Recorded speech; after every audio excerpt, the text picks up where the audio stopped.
Breaking news మీడియాకు Mohan Babu audio సందేశం పంపించారు. జరిగిన ఘటనపై బాధపడుతున్నట్లుగా మోహన్ బాబు తెలిపారు. జర్నలిస్టులను కొట్టాలని దైవ సాక్షిగా నేను అనుకోలేదు.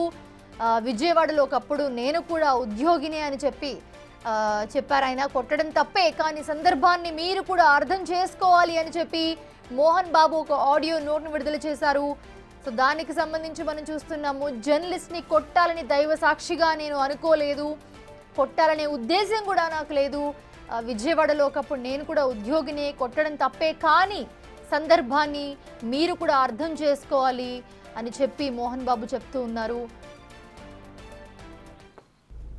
అందరికీ నమస్కారం. 2 రాష్ట్రాల్లో ఉన్నటువంటి తెలుగు ప్రజలకు, భారతదేశంలోనూ యావత్ ప్రపంచంలోనూ ఉన్నటువంటి తెలుగు మిగతా భాషలలోని అభిమానులకు, నా శ్రేయోభిలాషులకు, ఆత్మీయులకు, ప్రజాప్రతినిధులకు, 2 రాష్ట్రాల ముఖ్యమంత్రులకు, మీడియా ప్రతినిధులకు నా హృదయపూర్వక నమస్కారాలు. గత 4 రోజులుగా ఏమేమి జరుగుతున్నదని అందరికీ తెలుసు. ముఖ్యమంత్రులకు కూడా తెలిసి ఉంటుంది. ఎందుకంటే వాళ్ళు ఎన్నో సమస్యలతో తలమునకలై ఉంటారు. కానీ ఎవరో ఆయన పర్సనల్ సెక్రటరీస్ చెప్పుండొచ్చు. నా హృదయంలో ఉండే ఆవేదన ఏమిటంటే కుటుంబ సమస్యల్లో ఎవరైనా పర్మిషన్ లేకుండా ఇతరులు జోక్యం చేసుకోవచ్చా? మీరే ఆలోచించండి. 100కి 100% అనాల్సిన అవసరం లేదు. కనీసం 95-99% కుటుంబ సమస్యలు ఉంటూ ఉంటాయి. అంటే మేమంతా నటులం కాబట్టి మా విషయాలు, పాపులర్గా ఉన్న రాజకీయ నాయకుల విషయాలు, కొంతమంది ఉన్నవి లేనివి, లేనివి ఉన్నవి చెబుతూ ఉంటారు. చెప్పేవాడు కూడా ఆలోచించాలి, వాళ్ళ మనసులు, వాళ్ళ కుటుంబ సమస్యలు అని. ఇదంతా ప్రజలకు తెలుసు. కానీ ఎందుకులే మన పనులు మనం చేసుకుందాం అని అందరూ సైలెంట్గా ఉన్నారు. ఇప్పుడు ప్రజలు కూడా, కొంతమంది రాజకీయ నాయకులు కూడా ఆలోచించుకోవాల్సిన విషయం. విజువల్స్ చూడండి, టీవీల్లో వస్తున్నాయి, సోషల్ మీడియాలో వస్తుంది. రాత్రి 8 గంటలకు గేటు తోసుకుని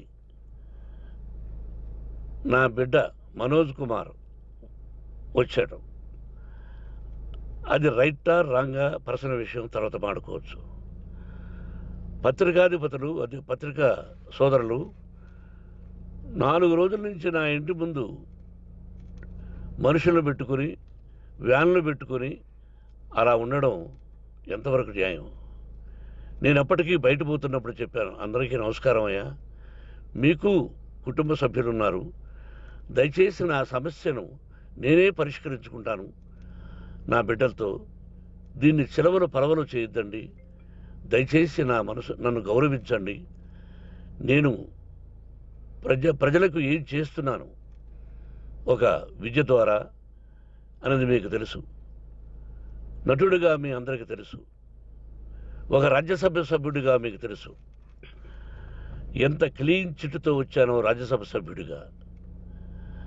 నా హృదయంలో ఉండే ఆవేదన చెప్పనలవే కాదు, మీకే చెప్పాలి. ఈ రోజున ఈ మీడియా సోదరులు ఎంత కల్పితాలు, ఎంత నెగటివిటీ నన్ను గురించి చెప్తున్నారో మీ అందరికీ తెలుసు. దానికి నేను బాధపడడం లేదు. మీరు ముఖ్యంగా తెలుసుకోవాల్సింది, రాత్రుల్లో గేటు తోసుకుని, గేటు పగలగొట్టి పర్మిషన్ లేకుండా ఎవరైనా రావచ్చా? మీరే చెప్పండి. వచ్చిన వాళ్ళు అందరూ మీడియా సోదరులా, లేకపోతే ఇంకెవరైనా నా మీద పగ, రాగద్వేషాలతో ఏదో ఒక ఛానల్ చేతులు పెట్టుకుని అలా వచ్చి ఉంటారేమో సందేహం. కానీ వాళ్లను కొట్టాలని, తిట్టాలని మనసా వాచ దైవ సాక్షిగా నేను అలా ఆలోచించేవాడిని కాదు. ఎప్పుడు ఎందుకు వాళ్ళు ఉద్యోగస్తులు, నేను కూడా ఉద్యోగస్తునే, అందరూ కూలివాళ్ళం. భగవంతుడు ఇస్తుంటాడు మనకు కూలి. ఎవరికి ఏమిటనేది ఆయన నిర్ణయిస్తాడు. ఇది మీ అందరికీ తెలుసు. వాళ్ళకు నేను చెప్పినా వినకుండా ముందు నమస్కారం పెట్టాను. అయినా అతను నేను కొట్టామనే చెప్తున్నారు తప్ప మైక్ తీసుకెళ్ళి నోట్లో పెట్టాము, నా కన్ను పోవలసింది. కన్ను పోయి ఉంటే అప్పుడు నేను కేసులు పెట్టాలి. నా కన్ను పోలేదు, కొంచెం తగిలింది కంటి కింద, నేనే ఎస్కేప్ అయ్యాను. లేకపోతే నా జీవితం గుడ్డిదయ్యేది. అతనికి తల కాదు చెంప మీద తగిలిందన్నారు. ఓకే, ఆ చీకట్లో ఎలా జరిగిందన్నది వాస్తవమే. మైకు లాక్కోవడం, వాడు నన్ను కేకలేయడం, ఆ దీనిలో ఘర్షణ జరిగింది. నేను కొట్టిన దెబ్బ అతనికి తగిలింది అన్నారు. దానికి హృదయపూర్వకంగా బాధపడుతున్నా. అతను నాకు తమ్ముడే. ఒక తల్లి బిడ్డలం కాకపోయినా I love them, I like them. అటువంటిది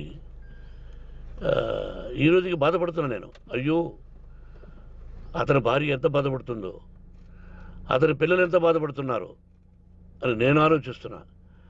మరి నేనెంత ఆవేదనకు గురి హాస్పిటల్లో అయ్యానో.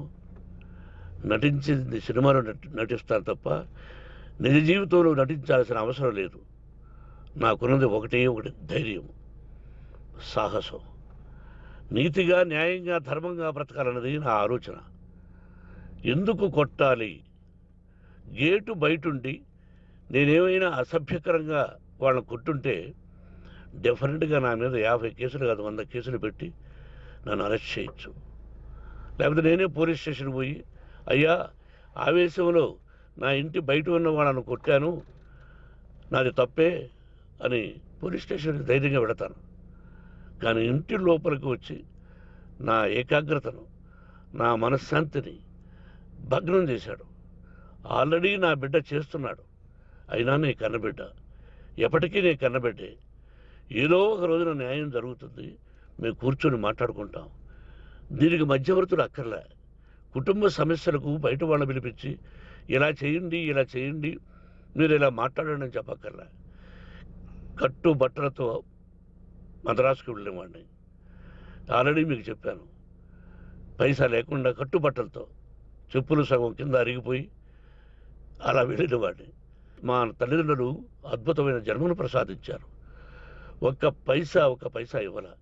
నా కష్టార్జితంతో నేను సంపాదించి ఈరోజు నేను కులమతాలకు అతీతంగా 25% ఫ్రీ ఎడ్యుకేషన్ ఇస్తూ, నా స్థాయిలో నాకు తగిన సహాయం చేసుకుంటూ, వరద బాధలు వచ్చినా ఇంకోటి వచ్చినా అన్నయ్య ముఖ్యమంత్రిగా ఉన్నప్పుడు కూడా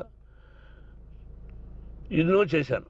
బట్ అవి మర్చిపోయి ఈరోజు కొట్టింది మాట్లాడుతున్నారు. ప్రజాప్రతినిధులారా, నా అభిమానులారా, తెలుగు ప్రజలారా, తమిళ, మలయాళం, కన్నడ అభిమానులారా, ఆలోచించండి. నేను చేసినది తప్పు, కొట్టినది తప్పు.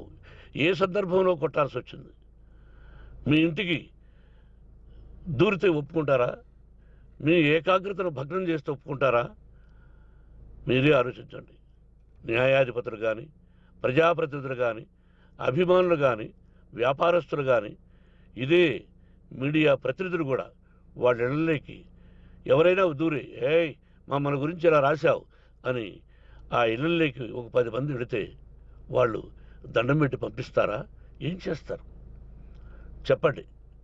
మీకు టీవీలు ఉన్నాయి, మాకు టీవీలు లేవు. నేను కూడా రేపు టీవీ పెట్టచ్చు. అది కాదు గొప్ప. నా హృదయపూర్వకంగా చెప్తున్నా, అతని మనసును బాధ పెట్టినా అతను గాయమైన దానికి చాలా చింతిస్తున్నాను. చింతించే లాభం ఏమిటండి అంటే మరి ఏం చేయాలి? మీరు చేసిందేంటి? మళ్ళీ చెప్తున్నా, అసలు అతను నిజంగా జర్నలిస్టా కాదా అని ఆ చీకట్లో నాకు ఎలా తెలుస్తుంది? టీవీ 9 అని నాకు ఎలా తెలుస్తుంది? ఏదో ఒక కంటి మీదకి ఒక మైక్ వచ్చింది, దానికి అబక్కం లాక్కున్నాను. ఇది వాస్తవమే, అసత్యం కాదు. అది టీవీ 9, ఆ టీవీ 9 మైక్నే లాక్కోవాలి. అది ఏంటండి? నేనేమన్నా మూర్ఖుడినా? వాళ్ళందరూ నాకు కావలసిన వాళ్ళే. ఈ రోజున ఆ రజనీకాంత్ అతను కూడా ఎన్నో ఫోన్లు నేను చాలా సందర్భాల్లో మాట్లాడున్నాను. ఇట్స్ లైక్ మై సన్నా లేకపోతే బ్రదరా అలా ఉంటాం. మరి ఈ విషయంలో మాత్రం మీరు అందరూ అంటే మీరు చేసినది తప్పు అని మీరు ఒక్కరు అనలేదే. కానీ జర్నలిస్టు సోదరులు ఒక ఆడపడుచు, దాదాపు ఒక 5-6 మంది ఆడపడుచులు, ఒక 5-6 మంది సోదరులు వాళ్ళందరూ మాట్లాడారు. కొట్టడం తప్పైనా ఏ సందర్భంలో కొట్టవలసి వచ్చింది ఇవన్నీ క్లియర్గా మాట్లాడారు. అవన్నీ మీరు చెప్పరు. కాబట్టి పైన భగవంతుడు చూస్తున్నాడు. పోలీస్ అంటే నాకు ఇష్టం. ప్రజలను కాపాడవలసిన బాధ్యత వాళ్ళది, రక్షణ కల్పించవలసింది. నా విద్యాలయానికి కూడా ఐపీఎస్లు ఐఏఎస్లు అయిన విద్యార్థులు ఉన్నారు. వాళ్ళకు న్యాయం ధర్మం నేర్పించి పంపించాను నా ఇన్స్టిట్యూషన్లో. But they are perfect.